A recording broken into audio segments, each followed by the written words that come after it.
You know, when you look across the globe, from these incredible temples in Asia to the quiet monasteries high up in the Himalayas, all the way to the massive cathedrals in Europe, you see this amazing, breathtaking variety of human spirituality.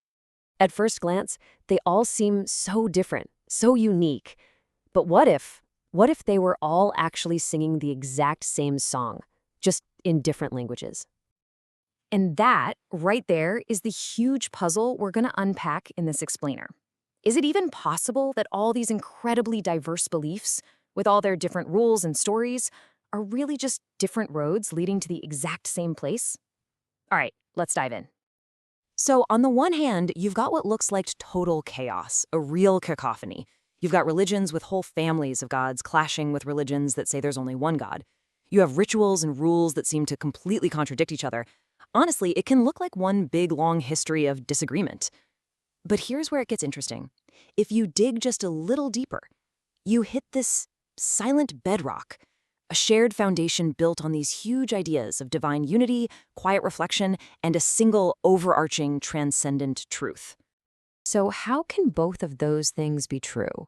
To understand that, we have to start where pretty much every major spiritual tradition begins, with a universal diagnosis for what it means to be human. And that diagnosis always centers on this one thing, the problem of the self. And that problem has a name you've probably heard 1,000 times: the ego. Or you could call it the false self.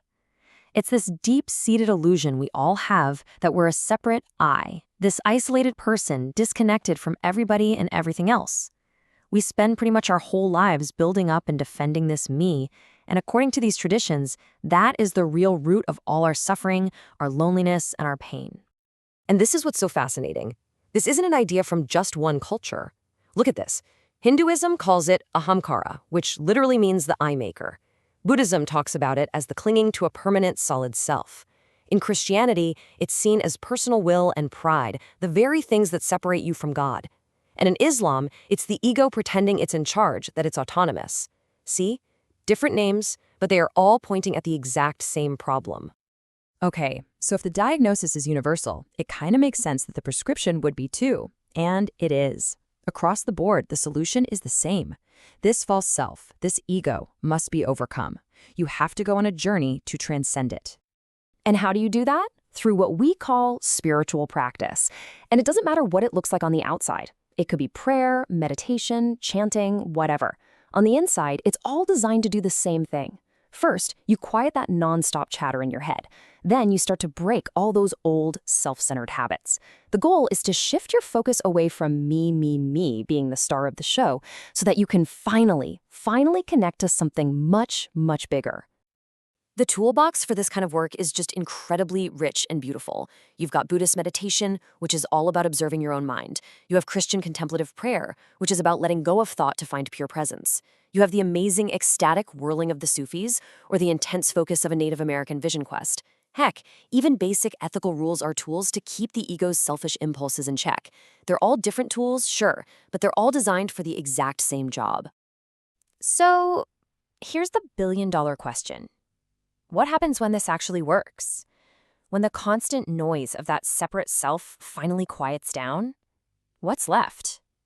What do you find in the silence? This is what you find.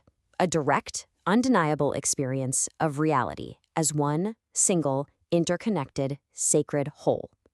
It's this profound moment where you realize that the separation you felt your entire life, it was just an illusion. You aren't just a drop in the ocean. You realize you are the entire ocean in a single drop. And just like they all had different names for the ego, the world's traditions have all kinds of names for this ultimate oneness. In Hinduism, it's called Brahman.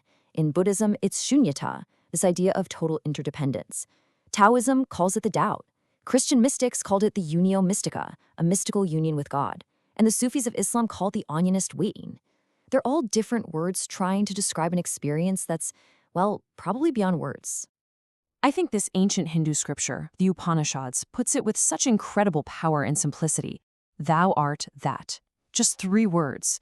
The individual self, thou, is not separate from the ultimate reality of the entire cosmos, that.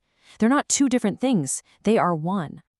And the great Sufi poet Rumi shows how this feeling of unity just dissolves all the labels we use to keep ourselves separate. Christian, Jew, Muslim. Once you experience this oneness, those identities don't seem nearly as important. Your real home is placeless. Your real identity is traceless. It's beyond all those little boxes. Now, I know this might all sound very mystical, maybe a little abstract, but this awakening has intensely practical, real-world consequences. It leads directly to a shared, universal way of treating other people. And here it is. I mean, just look at this. Christianity, Judaism, Islam, Hinduism, Buddhism, Confucianism, they all came up with the Golden Rule. This is not a coincidence, folks. It's the simple, logical, ethical conclusion you arrive at once you realize that we are all, fundamentally, one. So here's the crucial takeaway. The Golden Rule isn't just a nice suggestion for being a good person. From this perspective of unity, it is a statement of a literal fact. If we are all expressions of a single reality, then harming another person isn't like harming yourself. You are harming yourself.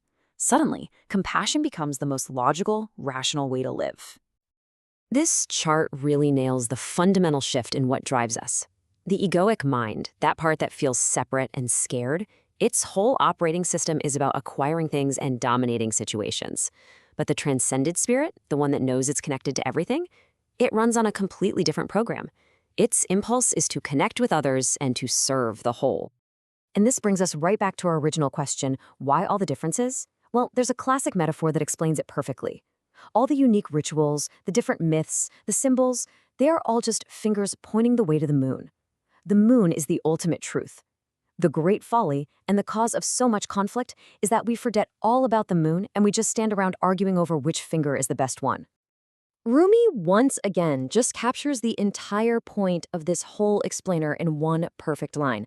The lamps, our religions, our paths, our cultures, they're all beautifully different, but the light they shine, the light of truth, is one and the same. And so that leaves us with one final big question to take away with you.